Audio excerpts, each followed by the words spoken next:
Muito bem, vamos lá. Nós então retomamos o nosso estudo aqui do livro Sexo e Destino. Nós iniciamos no nosso encontro passado, trazendo aqui uma apresentação do livro e também aqui dos trabalhos de André Luiz. Nós vimos aqui Prece no Limiar, do primeiro texto, uma mensagem assinada por Emmanuel. Lembrando que esse livro foi psicografado, foi publicado, na verdade, em 4 de julho de 1963. Depois André Luiz traz para nós aqui um texto sobre sexo e destino. E aí então ele inicia esse livro, lembrando que esse livro então ele tem duas partes. A primeira parte ela foi psicografada por Valdo Vieira e a segunda parte pelo Chico, enquanto vemos aqui o desenrolar dessa história. Bom dia, Andréa. No primeiro capítulo, André Luiz traz algumas reflexões a respeito do retorno dos espíritos ao plano espiritual, dos encarnados aqui após a desencarnação ao plano espiritual, e alguns chegam ao plano espiritual ainda presos pelas tendências, pelos impulsos ainda que trazem em suas consciências, na sua própria personalidade, inclusive, chegando ao plano espiritual de um modo desequilibrado, enquanto outros chegam de um modo equilibrado, alçando voos mais elevados. Nessas reflexões, nesses dois últimos parágrafos, diz aqui André Luiz para nós: padecendo ainda a espessa amnésia relativamente ao passado remoto, que descansa nos porões da memória, somos então defrontados por velhos preconceitos que se nos entrechocam no íntimo, tombando despedaçados. Suspiramos pela inércia que não existe, ou seja, se espera simplesmente aquela vida de contemplação no plano espiritual, coisa que não existe, porque a vida, na verdade, nesse novo plano é absolutamente dinâmica. E ele continua: exigimos resposta afirmativa aos absurdos da fé convencionalista e dogmática que reclama a integração com Deus para si só, excluindo pretensiosamente a paternidade divina, os que não lhe comunguem a visão acanhada. E aqui então ele fecha, bem interessante. De semelhantes conflitos, por vezes terríveis e extenuantes, nos recessos da mente, muitos de nós saímos abatidos ou revoltados para extensas incursões no vampirismo ou no desespero. A maior parte dos desencarnados, porém, a pouco e pouco se acomoda às circunstâncias, aceitando a continuidade do trabalho na reeducação própria, com os resultados da existência aparentemente encerrada no mundo, à espera da reencarnação que possibilite renovação e recomeço. Bom dia, André. Então aqui ele traz para nós que a maioria dos espíritos, então, se adaptam a essa nova realidade, aceitam esse novo destino, esperando, então, que uma nova reencarnação venha como parte desse processo de reequilíbrio, de depuração, de crescimento. Isso é a maior parte, mas há aquelas partes em que o vampirismo, o desespero ainda se segue, seguem de um modo ainda prolongado e bastante doloroso. A partir dessas reflexões, André Luiz coloca então, essas ponderações afogueavam-me o pensamento, reparando a tristeza e o cansaço do meu amigo Pedro Neves, devotado servidor do Ministério do Auxílio. E aqui André Luiz, ele então vai relatando para nós a história do Pedro Neves, que era um grande trabalhador, que havia sido advogado no mundo físico, e que ele então era um homem bastante inteligente, com uma visão bastante ampla das circunstâncias, do trabalho que ele desenvolvia, desse trabalho socorrista. Mas naquele momento ele parecia mais introspectivo, mais fechado, mais pensativo e muitas vezes até apresentando um certo desequilíbrio emocional, coisa que não era típica para ele, exatamente porque ele se apresentava dessa forma tão equilibrado nas tarefas que ele desenvolvia. André Luiz então se aproximou do amigo e começou a sondar-lhe ali os pensamentos para poder entender do porquê daquilo tudo. E ele então trouxe ali para nós algumas descrições. Ele relata então, por exemplo, que acabou desencarnando já há 40 anos, e aí então, quando ele desencarnou, a esposa, com quem ele teve 3 filhos, era ali uma mulher jovem, né? E ela tinha ali aquela necessidade, né, de uma relação afetiva, de se sentir amada, desejada. E ela acabou então se casando com o segundo esposo, e ele então passou a administrar, né, o patrimônio que ela tinha construído, em nome daquela ideia de que ele ia multiplicar cada vez mais aquela riqueza, que a família ia ficar muito melhor, e ele então permitiu que isso acontecesse. Mas envolvido ou utilizando essa riqueza, ele acabou vivendo uma vida social de prazeres e tudo mais, né? E ela acabou se sentindo abandonada. E nessa condição, então, ela acabou buscando, por caminhos paralelos, né, prazeres, né, especialmente os prazeres da sexualidade, de um modo desequilibrado. Então, enquanto o esposo, de um lado, se aproveitava da riqueza, por outro lado, ela buscava ali satisfazer as suas necessidades por causa desse desinteresse que ele, infelizmente, trazia no coração com relação a ela.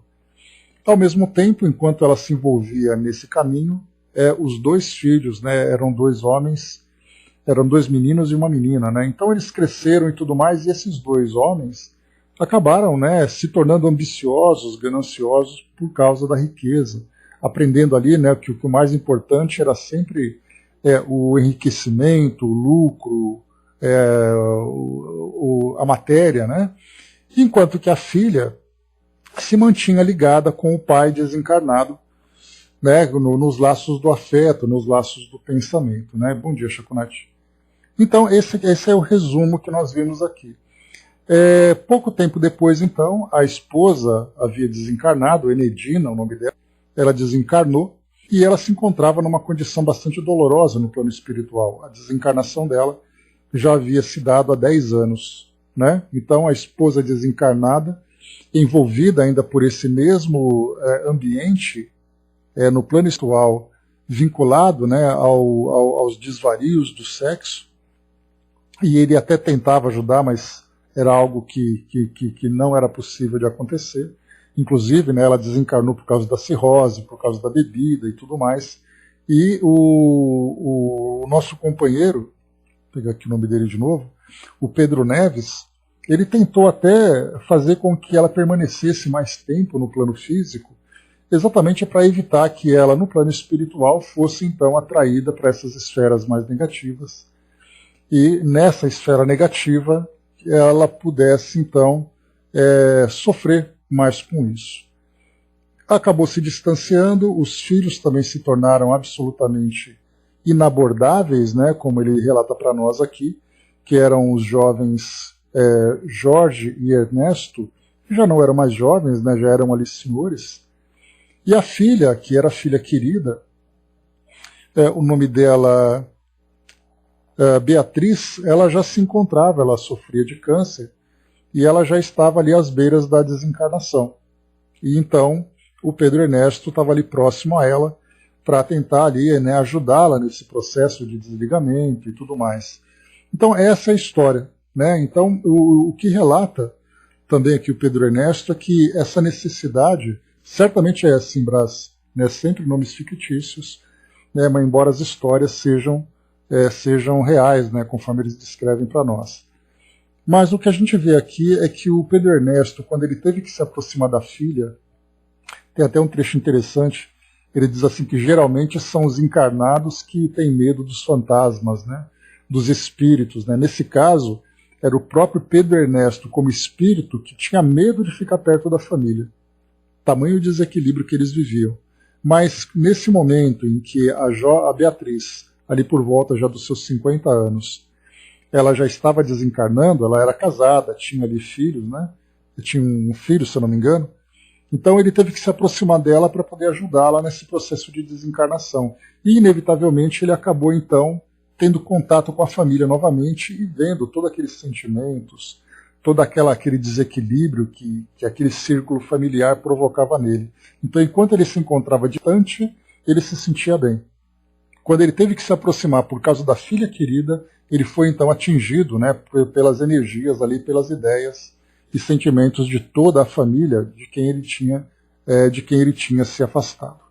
Então esse é o resumo que nós vimos até aqui. André Luiz ele coloca aqui no final, dispunha-se Neves a prosseguir, Pedro Neves, né, não Pedro Ernesto. Então Pedro Neves, né, dispunha-se Neves a prosseguir, mas o urgente chamado de serviço nos impeliu à separação e, conquanto diligenciando acalmá-lo, despedi-me sob o compromisso de irmanar-me a ele nas tarefas de assistência à enferma de modo mais intenso a partir do dia seguinte. Então foi aqui que nós paramos e nós avançamos aqui para o capítulo 2. Repousava Dona Beatriz no leito bem posto, patenteando enorme cansaço.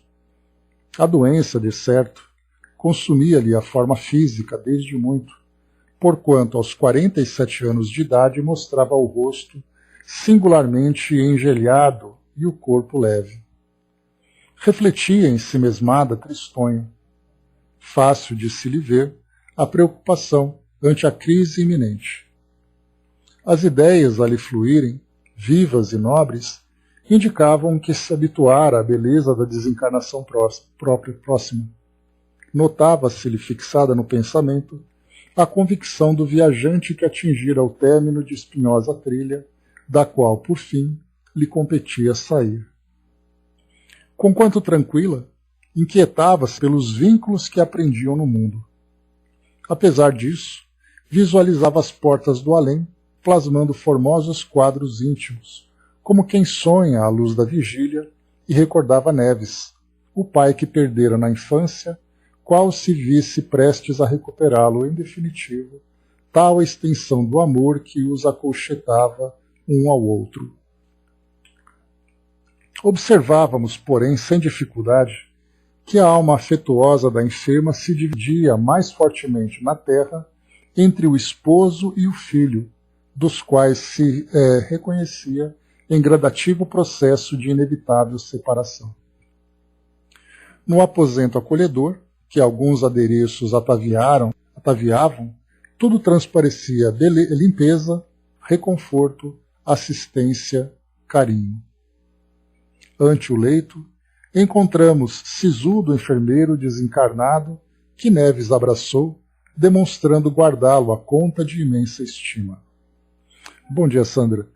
Então aqui a gente vê, né, o processo de desencarnação, então, né, alguém que já se aproximava da desencarnação, alguém que já apresentava a consciência do mundo espiritual, alguém que já trazia ali na memória, né, a saudade de um ente querido, né? Então, diferentemente de outros desencarnados que nós vemos, que nesse momento em que se abeiram, né, da desencarnação, vem aquela angústia, aquela aflição, aquele medo. Primeiro, o medo de perder aquilo que para eles é a única realidade que existe. E depois, né, fica aquele medo do que será que virá depois da morte, né? Então esse medo natural, o que infelizmente acomete a grande maioria dos encarnados, né, inclusive espíritas, né, porque o fato de nós lermos sobre o mundo espiritual, ficarmos fantasiando sobre o nosso destino após a morte física e tudo mais, a hora que a gente se encontra no limiar da desencarnação, aí então vem ali aquela série de preocupações, né, como a própria Beatriz aqui demonstra, e inclusive nós vimos também lá no livro Cartas de uma Morta, como foi para Maria João de Deus, que embora fosse uma mulher bastante fiel à sua crença, ela era católica, um espírito muito bondoso, né, que no plano espiritual mostrou isso como sendo a sua realidade, né, pelo acolhimento que ela teve, pelas oportunidades de estudo, de trabalho, das relações que ela conseguiu constituir, né. A gente lembra que na sua desencarnação foi uma desencarnação bastante dolorosa, porque ela ficava com grande preocupação, né, com relação aos filhos, né, que eram muitos filhos que ela tinha, aquele medo do mundo espiritual. Então ela sofreu bastante também. Aqui a gente já vê um quadro diferente, de alguém que tinha consciência sobre o mundo espiritual e também ali já se preparava de certa forma, embora, como nós vimos aqui, no coração ela já sentia aquela dor, né, da iminente separação do esposo e do filho também. Vimos aqui também o preparo, né, do plano espiritual para esse processo, com esse enfermeiro ali, né, a cabeceira, ali guardando e auxiliando, né, enquanto o processo acontecia. Lembrando que o enfermeiro não estava ali para antecipar a desencarnação, mas ele estava para acompanhar aquele processo que naturalmente acontecia, e enquanto esse processo ia se desenrolando, ela recebia ali, né, todo o amparo para poder manter o equilíbrio, para poder manter ali, né, o seu fortalecimento e tudo mais. E apresentou-nos, né? Então André Luiz coloca para nós aqui: Amaro, temos aqui André Luiz, amigo e médico que, doravante, nos partilhará os serviços. Saudamo-nos cordialmente. Neves inquiriu atencioso: O irmão Félix veio hoje? Sim, como sempre. Informei-me, então, de que o irmão Félix, desde muitos anos, era o superintendente de importante casa socorrista, ligada ao Ministério da Regeneração em nosso lar. Aqui uma referência de rodapé, falando sobre as organizações no plano dos espíritos, né? Famoso pela bondade e paciência, era conhecido como sendo um apóstolo da abnegação e do bom senso. Não dispunhamos, entretanto, de qualquer tempo para considerações pessoais. Aqui, como sempre, né, aquela curiosidade de conversar, de trocar ali algumas ideias, né, mas né, é sempre um momento inconveniente, né, porque eles estão ali para trabalhar, para prestar aquele serviço, e ali é o último lugar que se deve pensar nesse tipo, né, de interação entre os colaboradores. Dona Beatriz experimentava dores agudas, e o companheiro mostrou o propósito de aliviá-la através do passe confortativo, enquanto a senhora se via aparentemente a sós. Em grande prostração física, revelava profunda sensibilidade mediúnica.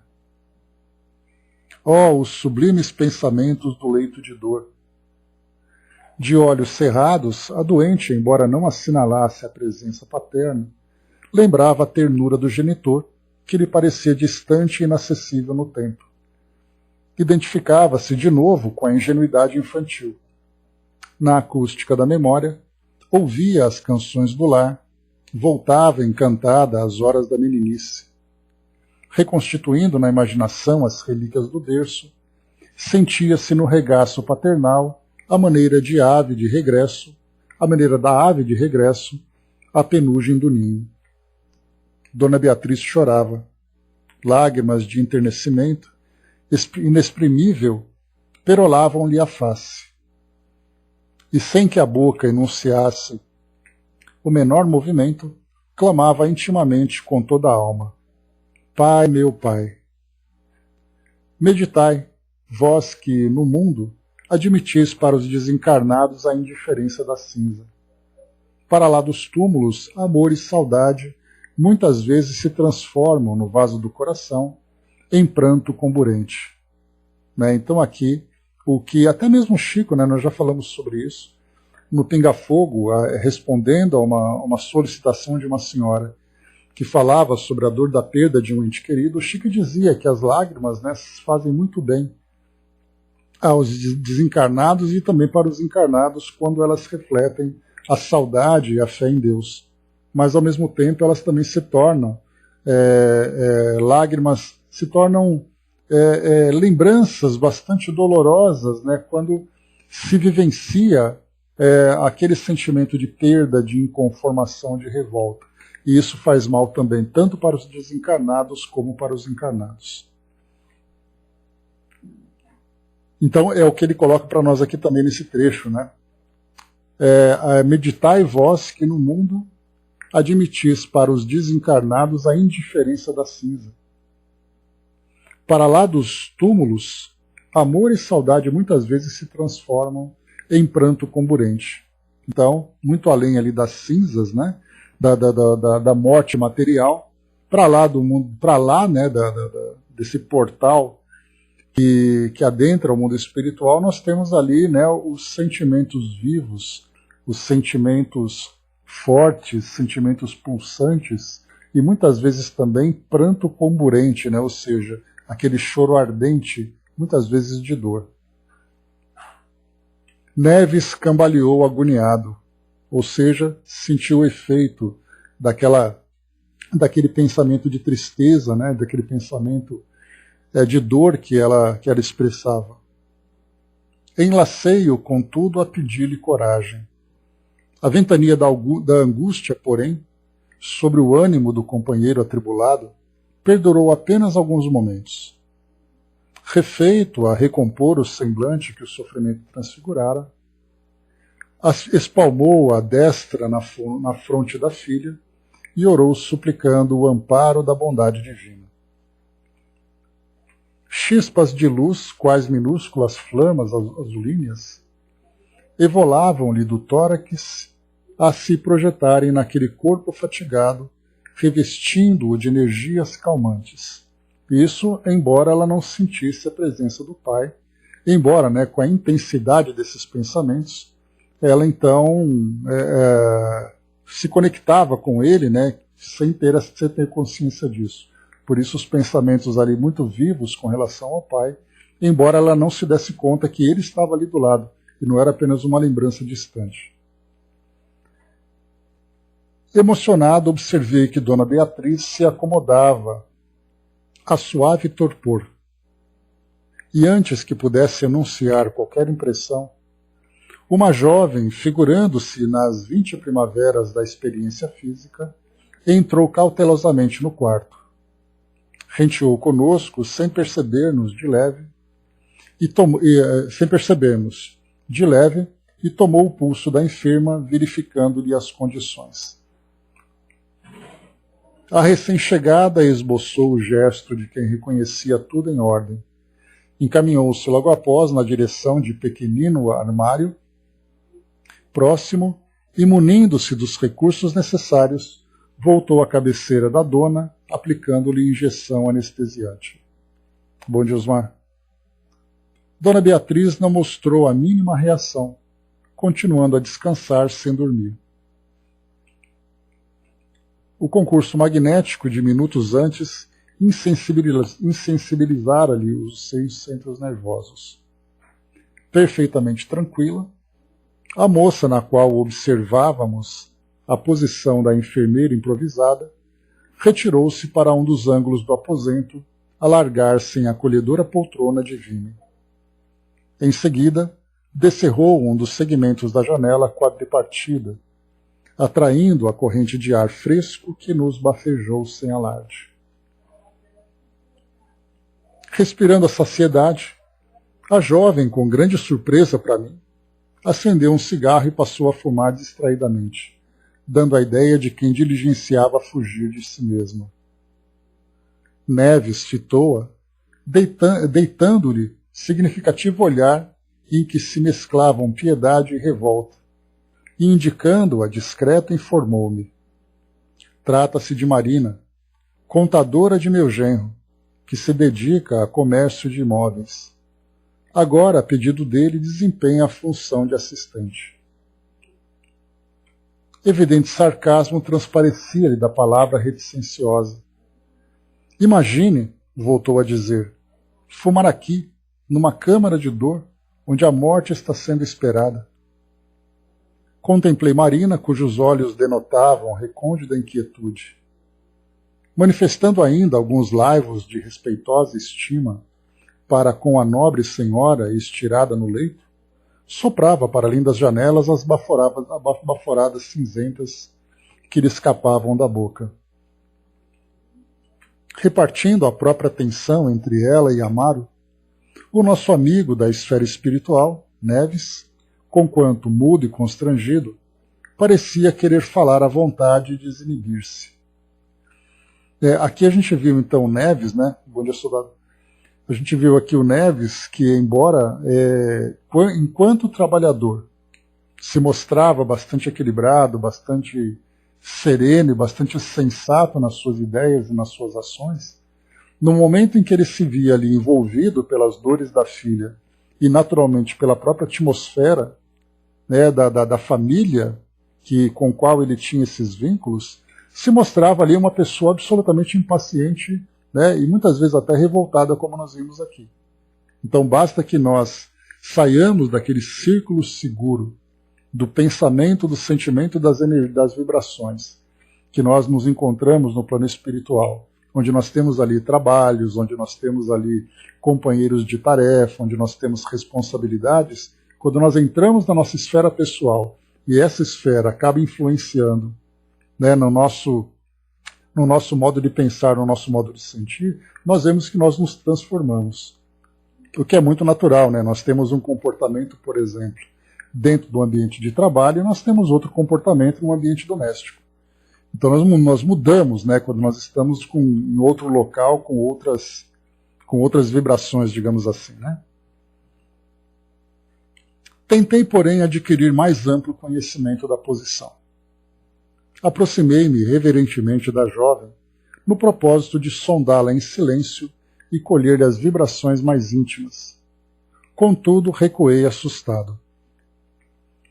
Estranhas formas, pensamentos, retratando-lhe os hábitos e anseios, em contradição com os nossos propósitos de socorrer a doente, fizeram-me para logo sentir que Marina se achava ali a contragosto. A sua mente vagueava longe. Quadros vivos de esfuziante agitação ressumavam-lhe na cabeça. De olhar parado, escutava dentro de si própria a música da brejeira da noite festiva que atravessara na véspera, e experimentava ainda na garganta a impressão do gin que sorvera abundante. Apesar de surgir-nos superficialmente, à guisa de menina crescida, sob o turbilhão de névoa fumarenta, exibia telas mentais complexas, ali relampeguearem a aura imprecisa. Trazido pelas circunstâncias a colaborar na solução de um processo assistencial, sem qualquer intuito menos digno, passei a estudar-lhe o comportamento isolado. Então aqui a gente viu também André Luiz com esse propósito de entender toda aquela circunstância em que nós vimos, né, porque via-se ali um sentimento não de antipatia, mas um sentimento de incômodo, né, de desconforto do fato dela estar ali. E ele então acabou fazendo essa sondagem mais profunda para entender exatamente quem era aquela jovem, né, e o que exatamente ela fazia naquele local. E aí, mais importante de tudo, ele coloca exatamente ali o objetivo dele estar fazendo isso. E por isso ele colocou, trazido pelas circunstâncias a colaborar na solução de um processo assistencial, sem qualquer intuito menos digno, passei a sondar-lhe o comportamento isolado. Então isso quer dizer conhecer os pensamentos íntimos daquela jovem, não com o intuito de violar a sua intimidade, mas com o objetivo de poder entender o contexto e prestar-lhe uma assistência mais efetiva, já que aquela jovem agora estava ali presente, fazendo parte daquela situação. Bom dia, mami. A medicina terrestre no futuro, para atender com eficácia ao doente, examinar-lhe-á com minúcias a feição espiritual de todas as peças humanas que lhe articulam a equipe. Então esse é um propósito também, que no futuro a medicina terrestre vai fazer com que nós não vejamos apenas a questão da competência profissional, mas também ali, né, as próprias características espirituais daquele indivíduo. E aí nós veremos, né, até mesmo, né, nós vimos hoje que a ideia da medicina, a ideia da enfermagem, dos trabalhadores, né, da assistência médica, muitas vezes ocupam aquela posição simplesmente por um objetivo profissional, por uma ambição, por algo material, por status, seja lá por que for, mas sem o comprometimento espiritual com aquela tarefa nobre, né, de oferecer ao outro o conforto, principalmente nessas condições em que nós vemos, em que aparentemente ali, pelo que descreve André Luiz, nós vimos ali os cuidados paliativos sendo aplicados, né, já que ela já estava na iminência da desencarnação e, portanto, nós vemos ali, né, uma doença avançada. Respeitoso, iniciei os apontamentos de ampla anamnese psicológica. Marina apresentou, a princípio, a figura de um homem amadurecido, cunhada por sua própria imaginação, a repetir-se-lhe muitas vezes acima da fronte. Ela e ele juntos. Percebia-se-lhe de pronto a intimidade, adivinhava-se-lhes o romance. Fisicamente semelhavam pai e filha. Entretanto, pelas atitudes sentimentais, não conseguiam disfarçar a extenuante paixão um pelo outro. Nos painéis sutis que surgiam e se desfaziam, alternadamente, mostravam-se ambos extasiados, ébrios de prazer, fosse aboletados no automóvel de luxo ou enlaçados na areia morna das praias, conchegados sob a proteção de arvoredo tranquilo, ou sorridentes em tumultuados abrigos de encantamento noturno. Deslumbrantes paisagens de Copacabana ou Leblon desfilavam por admirável fundo pictórico. A moça, entrefechada as pálpebras para senhorar, com mais segurança as reminiscências que lhe empolgavam os sentidos, para logo após mentalizar surpreendentemente outro homem, tão jovem quanto ela mesma, evidenciando-se-nos entregue a cenas de um filme interior diferente. Formava novo tipo de palco para exibir a lembrança das próprias aventuras, no qual se destacava igualmente ao pé do rapaz, como se estivesse afeiçoada aos mesmos sítios, desfrutando companhias diversas. Ela e ele, também juntos no mesmo carro entrevisto, ou na condição de pedestres felizes, saboreando refrescos ou repousando em animados entendimentos, nos jardins públicos, sugerindo o encontro de crianças enamoradas a entretecerem aspirações e sonhos. Naqueles rápidos minutos de fixação espiritual, em que se exteriorizava tal qual era, Marina revelava a personalidade dúplice da mulher dividida entre o carinho de dois homens, jugulada por pensamentos de medo e inquietude, ansiedade e arrependimento. Neves, que de algum modo me compartilhava a inspeção, quebrou a calma reinante enunciando abatido. Está vendo? Julga que é fácil para mim, pai da doente, suportar aqui semelhante criatura? Tratei de consolá-lo, e por solicitação dele próprio, passamos a pequeno salão de leitura, contíguo ao aposento da enferma, a fim de que pudéssemos refletir e conversar. Então aqui, esse capítulo 2 traz para nós aqui então esse cenário, né, essa nova personagem que vai então chegando. Então nós vimos aqui tanto personagens do plano físico como personagens do plano espiritual, e eles então ali fazendo, né, essa ligação muito estreita entre eles, né? E aqui o mais surpreendente, né, como André Luiz coloca no início do primeiro capítulo, falando sobre o nosso amigo aqui, deixa eu pegar de novo o nome dele.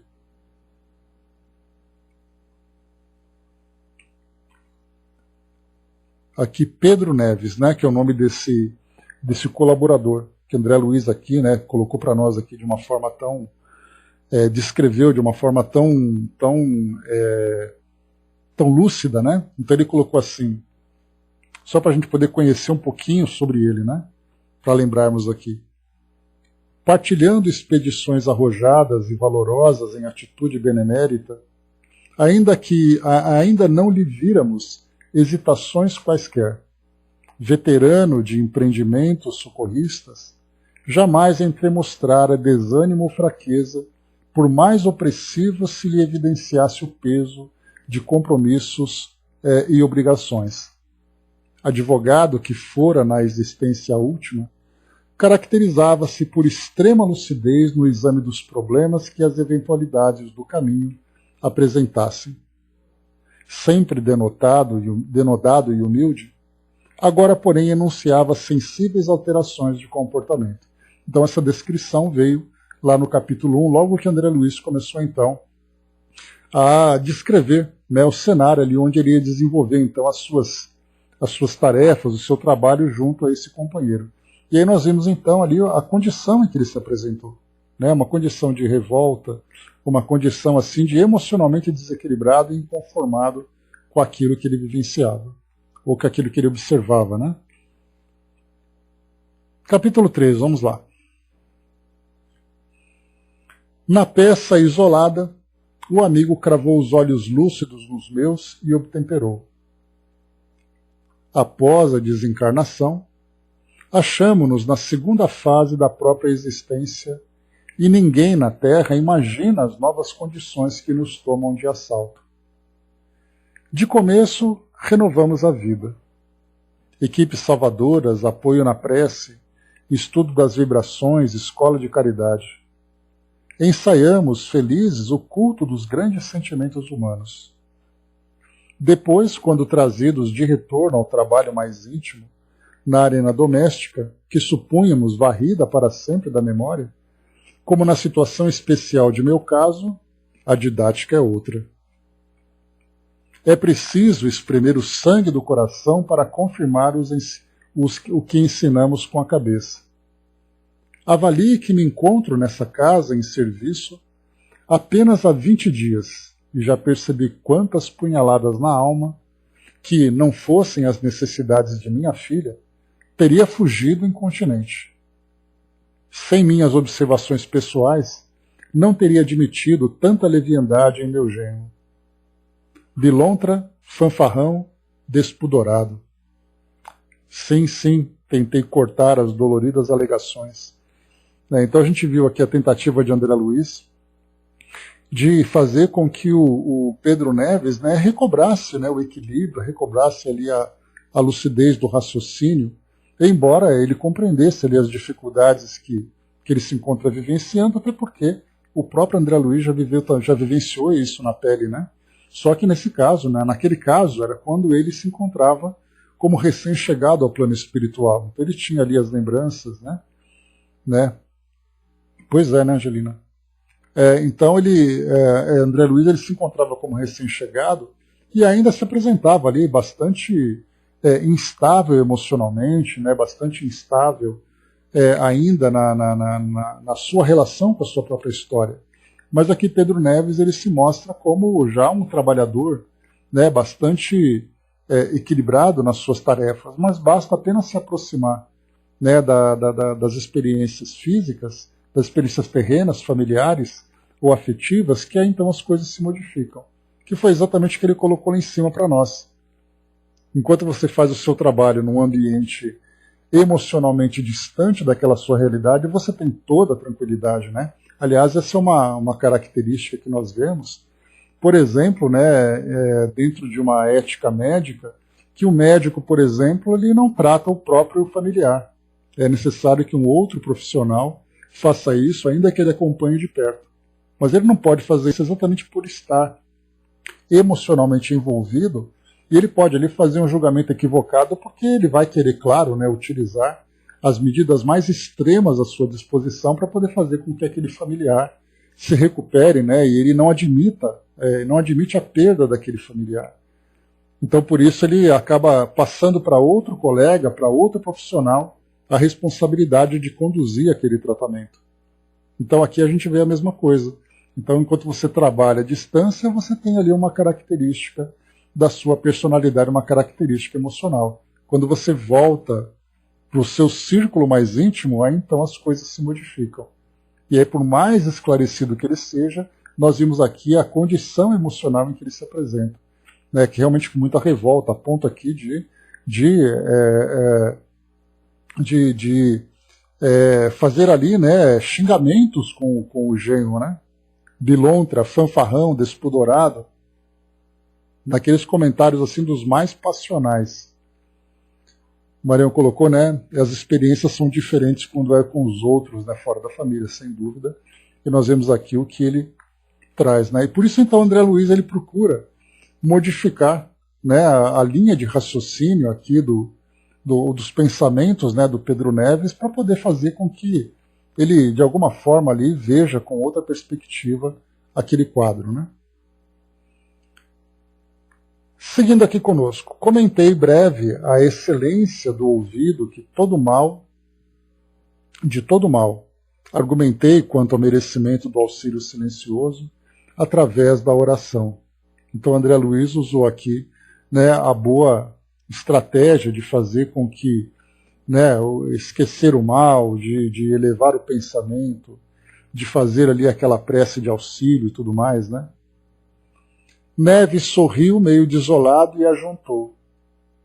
Compreendo que você se reporta à vantagem do pensamento positivo na fixação do bem, e creia que, de minha parte, farei quanto puder para não esquecê-lo.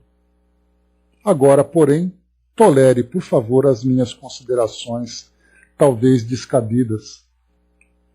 A medicina é ciência luminosa, recheada de raciocínios puros. No entanto, muitas vezes é obrigada a descer da alta cultura para dissecar os cadáveres. Né? Então aqui acaba sendo muito mais difícil, porque André Luiz ele procurava, né, chamar a atenção do colega para esse fato, né, em que ele tinha que ver com mais clareza aquele quadro, e ele, tendo todo esse conhecimento, joga exatamente com isso. Ou seja, né, você não precisa me ensinar aquilo que eu já sei. Eu quero ficar dessa forma e eu vou continuar dessa forma. Né? Então olha como isso é difícil de nós vermos ali, de você tentar esclarecer um espírito que já se considera esclarecido. Porque aí então ele vai usar esse conhecimento exatamente para poder justificar as suas ações. Endereçou-me o olhar de alguém que anseia derramar-se noutro alguém e continuou. Saiba você que na quinta noite de minha permanência aqui, notando Beatriz em aguda crise de sofrimento, diligenciei buscar meu genro para assisti-la em pessoa. E sabe onde eu encontrei? Nada de escritório, segundo a falsa informação que deixara em casa. Indagado, fui surpreendê-lo numa furna penumbrosa, em plena madrugada, junto da menina que você acaba de conhecer. Os dois unidos, qual marido e mulher. Champanha correndo e música lasciva. Entidades perturbadoras e perturbadas, jungidas lá não haviam vampiros articulares nos braços um do outro. Recordei minha filha dos desencarnados que se transformam em vingadores intransigentes. O homem velho que eu fora e o homem renovado que aspiro a ser digladiavam em minhas fibras recônditas. Estancou uma pausa, rearticulando os pensamentos e continuou. Tinha visto apavorado em outro tempo aqueles que se animalizavam, depois da morte, nos lares que lhe haviam sido reduto à felicidade, a se precipitarem violentos sobre os entes amados que lhes desertavam a da afeição. Funcionara entusiasmado em diversas comissões socorristas, procurando esclarecê-los e modificá-los para o bem, a fazer-lhes sentir que as lutas morais depois da desencarnação se erigiam igualmente em penosa herança para todos aqueles com os quais se desarmonizavam. Advertia-os de que o túmulo esperava também quantos, na terra, lhe sonegavam lealdade e ternura. E basta às vezes lograva acalmar, mas ali, imprudentemente agastado contra a insensibilidade do homem que me desposara a querida filha, vi-me chamado a praticar os bons conselhos que havia ministrado. Né? Então aqui o Pedro Neves ele comenta, né, que quando ele fazia então essas missões socorristas, em que ele encontrava esses espíritos ligados às famílias, mas numa postura de vingança, numa postura de revolta, de inconformação, O esclarecimento era exatamente esse, né? Para fazer com que eles se afastassem, para fazer com que eles se reequilibrassem, buscassem ali o apoio, o auxílio para a família, né? Mas no momento em que ele se viu, o primeiro sentimento que surgia para ele era exatamente de atacar aquele a quem ele dirigia essa revolta, nesse caso, o próprio genro. Então, imaginando, por exemplo, né, o André Luiz. O André Luiz, então, vendo o Pedro Neves nessa posição, ele procura, então, despertar nele a consciência. Volte àquele estado de equilíbrio que ele sempre tinha. E o Pedro Neves, quando ocupava essa mesma posição, diria a mesma coisa. Mas agora, ocupando essa posição, ele já não tem mais a mesma clareza de raciocínio ou o mesmo equilíbrio de sentimentos, né? Porque ele, na verdade, ali, ele quase que se torna um obsessor.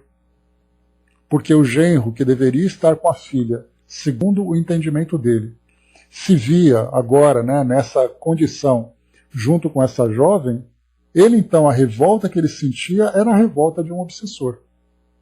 E os sentimentos de que ele era tomado eram sentimentos de querer agredi-lo, de querer atacá-lo, né, exatamente por ele não cumprir aquilo que deveria dentro do seu compromisso de esposo. O amigo fez ligeiro intervalo, enxugou as lágrimas que lhe corriam no rosto, ao evocar a própria inconformação, e completou a frase aditando: mas não pude. Tomado de cólera incoercível, avancei qual fera desacorrentada e irrefletidamente esmurrei-lhe a face.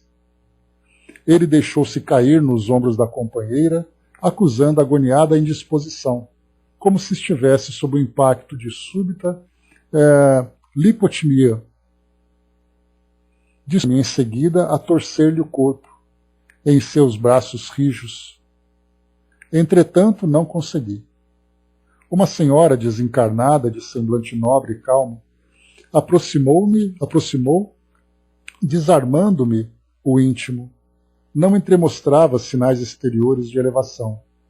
Patenteava-se, aliás, tão profundamente humana quanto nós mesmos.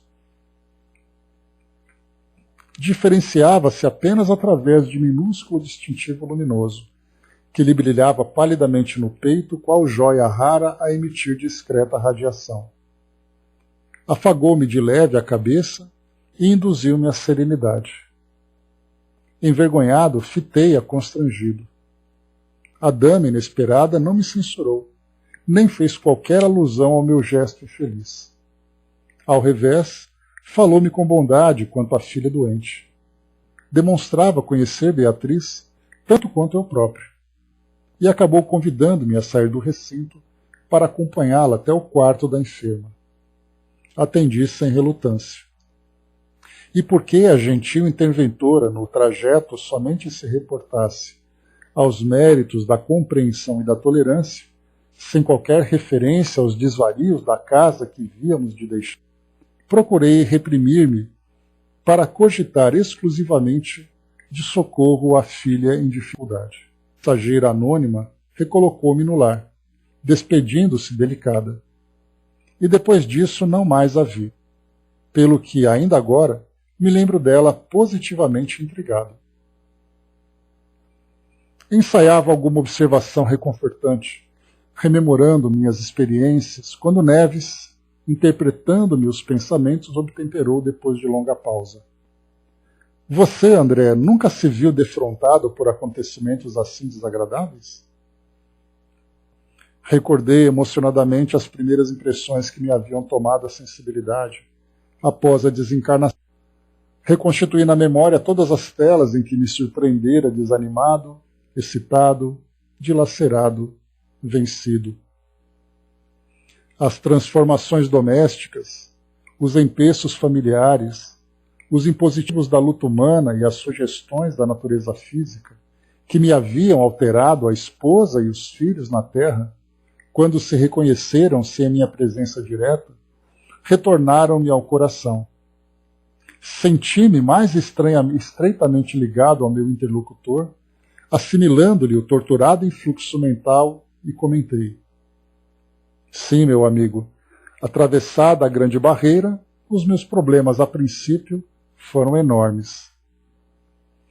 Bom, aqui já entra num trecho interessante, antes da gente continuar nesse raciocínio dele, porque nós percebemos que, enquanto André Luiz se colocava na postura de um colaborador assistindo a esse companheiro que se encontrava em desequilíbrio, que se encontrava em sofrimento, no momento em que não foi intencional, mas foi para se justificar, que o próprio Pedro Neves fez com que André Luiz se lembrasse das próprias dores. Nesse momento, quando André Luiz passou a se recordar daqueles momentos difíceis, eles entraram na mesma sintonia. E André Luiz, que inicialmente se apresentava naquela postura de assistente daquele companheiro, passou a se tornar também companheiro, alimentando-se, né, ambos das mesmas ideias. Vamos ver aqui como é que André Luiz vai conduzir esse momento, né? Porque é o que acontece. É mais ou menos aquela história aquela situação que nós podemos ver com facilidade no momento em que alguém, por exemplo, num consultório médico, o médico vai fazer ali assistência para aquela pessoa doente, e aquela pessoa doente começa a se queixar com o médico, e o médico acaba entrando em sintonia com ela por simpatias de sentimento. Porque o fato de ser médico, estando no consultório, ele não deixa de ter a sua vida pessoal. Mas então aquela pessoa começa a se queixar de pessoas da família, de situações que ele vivenciou e tudo mais, que ele vivenciava e tudo mais, e o médico então passa a se identificar. E aí então ele sai da posição daquele que vai orientar e acaba ficando simplesmente no interlocutor, que acaba ali alimentando psiquicamente aquele que está sofrendo, e ao mesmo tempo ele passa a ser alimentado também pelas mesmas ideias. Então a gente viu que a barreira que separa aquele que é o assistente daquele que é o assistido é uma barreira muito sutil. E sem ali a devida estrutura psíquica, e foi por isso que nós conversamos, né, quando nós estudamos um dos livros de André Luiz, que nós falávamos sobre aquele acidente de avião, né, que vocês devem se recordar. Né, o avião caiu e tudo mais, e André Luiz então havia ali acho que 8 desencarnados naquele momento. E André Luiz, então, estando na colônia, ele viu, né, soube daquele acidente, a primeira coisa que ele perguntou foi: eu posso ir lá ver também como é que o trabalho vai ser feito? E a orientação falou: não, você não pode, porque você não tem preparo para isso ainda.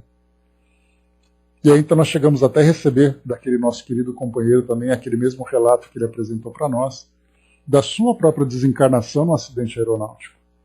Mas qual é a moral dessa história? Que se André Luiz ele fosse para aquele ambiente para poder prestar aquela assistência, ou supostamente tentar prestar essa assistência, ou apenas ali apresentar um olhar curioso, ele poderia facilmente ser envolvido pelo horror daquele local, pelo horror daquela circunstância, e ele próprio passar a contribuir para que aqueles espíritos sofressem ainda mais. Por isso, então, a estrutura psicológica, a estrutura emocional, o preparo técnico desses colaboradores para aquele tipo de assistência vem exatamente para que se criar uma barreira, para que eles não se deixem influenciar por aquelas circunstâncias e passem a trabalhar de um modo objetivo para realmente auxiliar. Porque, do contrário de assistentes, eles passam a ser assistidos. Pelo simples fato de você entrar na sintonia. E foi o que aconteceu aqui. Num simples comentário que foi feito por Pedro Neves: André Luiz, você também já não passou por isso? Quando ele entrou nessa mesma linha de pensamento, ele acabou então mudando o seu padrão vibratório. E nós já conversamos também anteriormente numa situação em que Kardec relata para nós isso. Lá na Revista Espírita, na primeira edição de janeiro de 1858, naquele artigo que eu sempre comento com vocês, né, Mamãe, estou aqui. Aquela jovem que desencarnou na adolescência por uma doença que ela teve, e aí então ela já se encontrava numa condição mais equilibrada no plano espiritual, e aí então quando Kardec se colocou ali à disposição para ajudá-la a se comunicar com a filha através de uma médium que era colega ali, amiga de Kardec, a mãe então, a primeira coisa que ela começou a lembrar: minha filha, você se lembra, né, como você sofreu com a sua doença, como ela trouxe para você tantos problemas e tudo mais. Nesse momento a filha começou A filha que se encontrava numa condição mais equilibrada, ela começou a se lembrar daqueles momentos da doença. E ela passou então a sentir as dores, porque ela entrou em sintonia com o pensamento da mãe. E foi aí que ela própria chamou a atenção para não se falar mais naquilo. Vamos deixar isso para lá, que isso já passou e tal. Então vamos ver como é que André Luiz dá sequência aqui nesse momento tão difícil. Né, para vocês verem, né, como as coisas acontecem. Com facilidade, basta que nós nos desequilibremos, né, percamos o foco, né, com um pequeno detalhe, já será o suficiente para que nós, né, desestruturemos tudo aquilo que nós juntamos para poder prestar esse serviço. Então ele colocou, né, sim, meu amigo, atravessada a grande barreira, os meus problemas a princípio foram enormes. Entretanto, não foi possível desabafar-me. Companheiro maduro e simpático penetrou o recinto, compreensivelmente sem perceber-nos. Neves, contrafeito, indicou... Estava com Deus, André. Neves, contrafeito, indicou-o, explicando-me. É Nemésio, meu genro.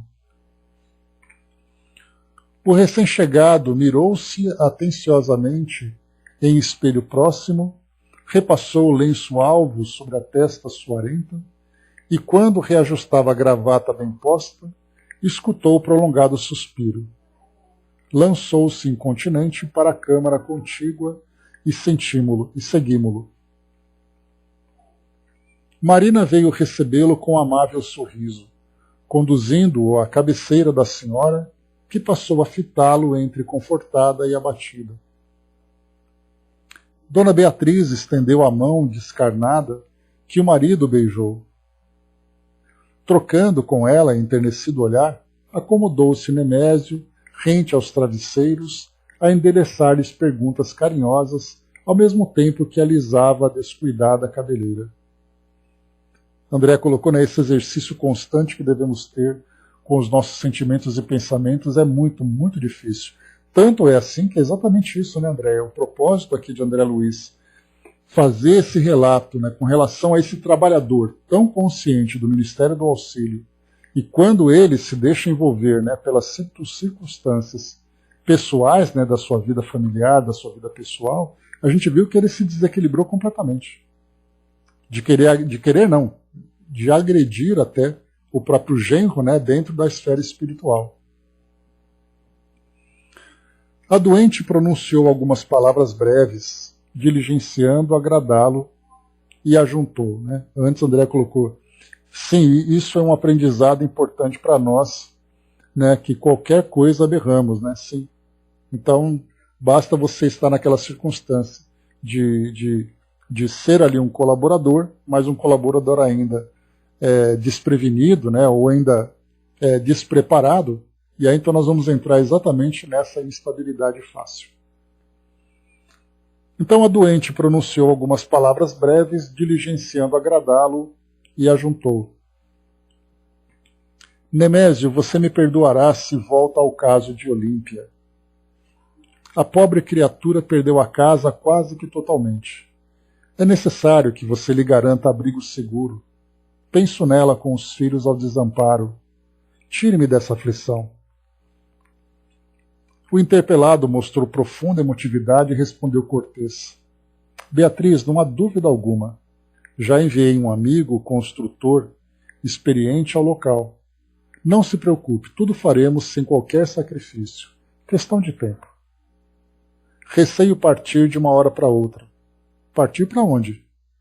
Nemésio acariciou-lhe a fronte descolorida, sacou um sorriso amargo e prosseguiu. Enquanto você estiver em tratamento, nossas viagens estão sustadas. Não é hora de São Lourenço.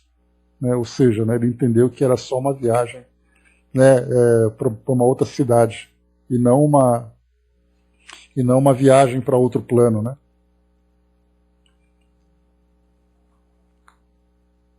Minha estação curativa será outra.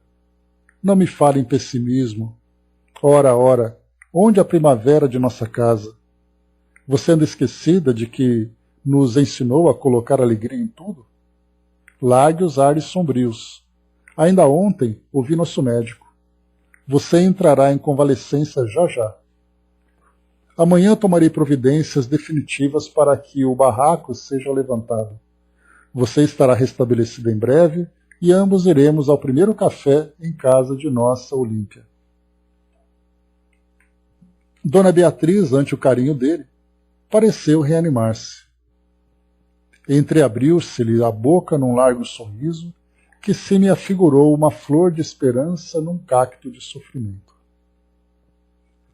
Aqueles olhos imensamente lúcidos derramaram 2 lágrimas de felicidade que o esposo enxugou com gracioso gesto. Na face amarelada lampejavam raios de confiança. Experimentando-se mentalmente renovada, a enferma acreditou no reerguimento do corpo físico e ansiou viver por muito tempo ainda no aconchego familiar. Manifestando o próprio reconforto, solicitou de Marina uma chávena de leite. A enfermeira atendeu comovida. E enquanto a doente sorvia o líquido gole a gole, refleti na bondade daquele homem que a palavra do companheiro me apresentara noutras cores. Ou seja, o Nemésio se mostrava um homem bastante atencioso, um homem bastante disposto a fazer esse ato de bondade e tudo mais, diferentemente daquela imagem que o Pedro Neves acabou apresentando. O pensamento de Nemésio revelava-se-nos até ali claro e puro. Trazia a Dona Beatriz no cérebro, nos olhos, nos ouvidos, no coração. Dispensava-lhe a compreensão de um amigo, a ternura de um pai. Neves endereçava-me estranho olhar, qual se estivesse, tanto quanto eu, defrontado por indizível assombro. Alguns momentos escoaram-se rápidos. Quando a enfermeira devolveu a xícara, outro quadro se nos desdobrou a visão. Nemésio levantara-se rente ao leito e, por trás da cabeceira alteada, estendeu a Marina, que se mantinha do lado oposto, a mão grossa e hirsuda a que ela entregou a destra alva e leve. O marido passou então a falar brandas palavras para a esposa satisfeita, afagando simultaneamente os róseos dedos da jovem que, pouco a pouco, se desinibia através do olhar brejeiro. Contemplei Nemésio admirado. Alteravam-se-lhe agora os pensamentos que me pareceram, então, incompatíveis com a sensação de respeitabilidade que ele nos inspirava. Voltei-me instintivamente para Neves e ele, indicando-me as 2 mãos que se acariciavam uma à outra, exclamou para mim: "Este homem é um enigma." E aqui a gente termina esse 3º capítulo, trazendo para nós agora essa outra visão aqui desse cenário que nós estamos vendo. Então, só para a gente poder concluir aqui o nosso encontro, para a gente poder fazer aqui um resumo. A família toda que Pedro Neves então acompanhava, ela envolvia a esposa já desencarnada, que desencarnou inclusive naquela condição bastante desequilibrada, por causa dos vícios, das tendências, que ela acabou dando vazão durante a sua encarnação e depois, como desencarnada, continuava sofrendo aquela mesma situação. Nós vimos então os 2 filhos dele que estavam encarnados, que estavam absolutamente apegados aos interesses materiais, de riqueza, de patrimônio, alimentando ali a sua ambição. Nós temos ali o padrasto dos 2 e também da Dona Beatriz, que também se encontrava ali, vivendo ali, desfrutando todos aqueles prazeres que o dinheiro acumulado ali acabou proporcionando. A filha, que era aquela com quem ele tinha maior afinidade já nesse momento da desencarnação, estava ali passando por todas essas dificuldades com relação à sua saúde e ao mesmo tempo agora entrando também o genro, né, que a princípio seria ali o grande apoio que ela poderia receber, que inclusive, né, a gente viu aqui que quando ela percebia aqueles momentos finais da desencarnação, a maior angústia que ela sentia era exatamente deixar o esposo e deixar o filho. E aí então, nesse caso do esposo, nós já vimos então que ele já tinha ali uma outra relação, já tinha ali uma vida paralela àquela que dizia respeito a ela. E aí então também os dois, né, ele e essa jovem, envolvidos também nessa relação afetiva, né, desse modo ainda tão vicioso. Né? Então esse é o quadro que nós vamos encontrar. E ali então nós percebemos, né, que dentro desse ambiente espiritual tão doentio, porque aí nós vamos perceber também que não é apenas o comportamento deles que está sendo colocado aqui, né, mas também as relações espirituais que eles estão vivenciando, porque certamente ali pelo modo desavisado como eles vivem, certamente relações espirituais se estabelecem, né, em espíritos ali, seja na condição de obsessores, seja na condição de espíritos que simplesmente ali compartilham com os mesmos sentimentos, também estão envolvidos. Então mais para frente a gente vai ver ali na condição da esposa dele, de Pedro Neves. Veremos também aqui aquela senhora que surgiu, que prestou aquela assistência ao Pedro Neves, né, com relação àquela agressão que ele praticou com Nemésio.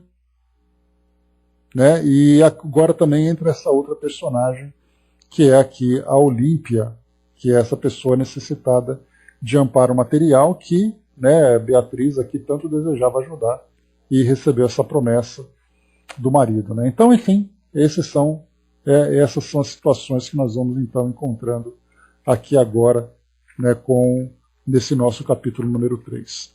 Nós veremos então no capítulo 4, né, a continuação dessa mesma situação, naquele ambiente, né, do hospital em que ele se encontrava, naquele quarto onde ela se encontrava, para a gente poder ver de que forma que a relação entre o genro, o Nemésio e essa jovem Marina, o que isso vai provocar com essa mudança tão profunda do padrão vibratório deles.